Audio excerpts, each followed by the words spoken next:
Hello, my Pfaff people. This is Susabelle. So I did promise I would check and see if I could get a walking foot on my Pfaff 130.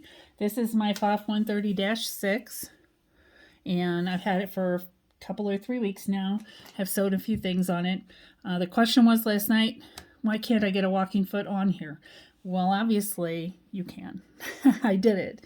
Now this took a bit because I have 3 walking feet. So this is I believe a generic, because this is its box.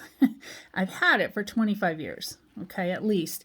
My mother bought it for a special project I was doing for a high school. I was making a quilt for a fundraiser for a Catholic high school that I was working at, and I had never quilted before, and she was just sure I was going to need this, which I did. I'm glad I had it.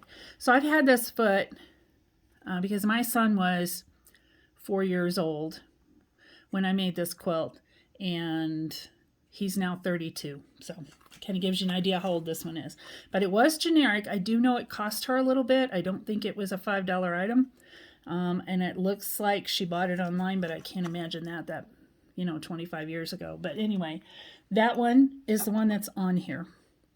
The other one that I tried is a super, super generic one.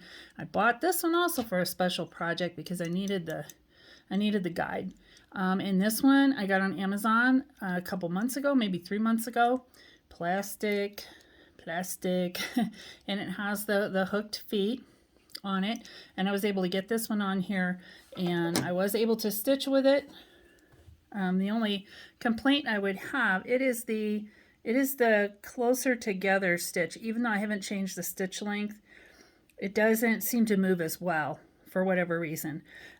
When I put this foot on, I got a much better, it's actually matching my stitch length the way I set it. But either way, it worked. Okay, either one of those feet.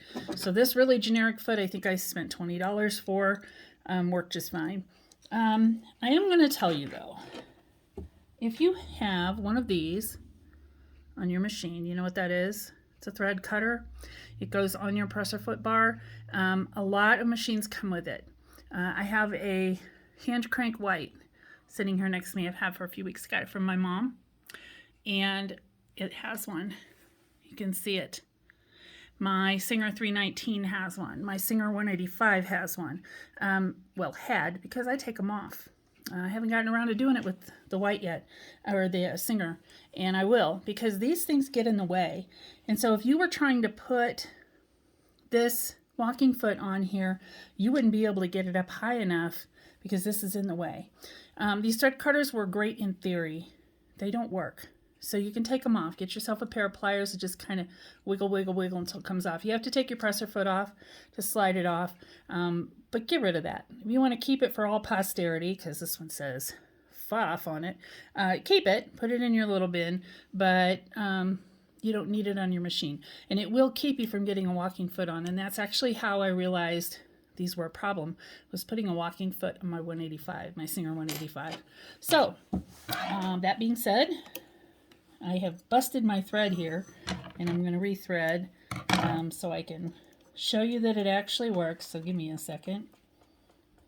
I should have done that before I started the video. I wasn't paying attention. So I've got my machine rethreaded, and I'm going to go ahead and let this quilt. I have 2 layers of upholstery fabric, not upholstery, canvas, and 2 layers of just plain old cotton flannel. So obviously it works. Oh, I did that again. I got my terrible thread on there. Obviously it works just fine. So we got our stitching there. You will notice a walking foot is noisy. If you've used one before, that's the way they are because they're chomping up and down as they go. But anyway, the question was, can I put a walking foot on my Pfaff 130 low shank machine? Yes, I can. And I actually can do it with 2 different ones. I cannot do it with my fancy one.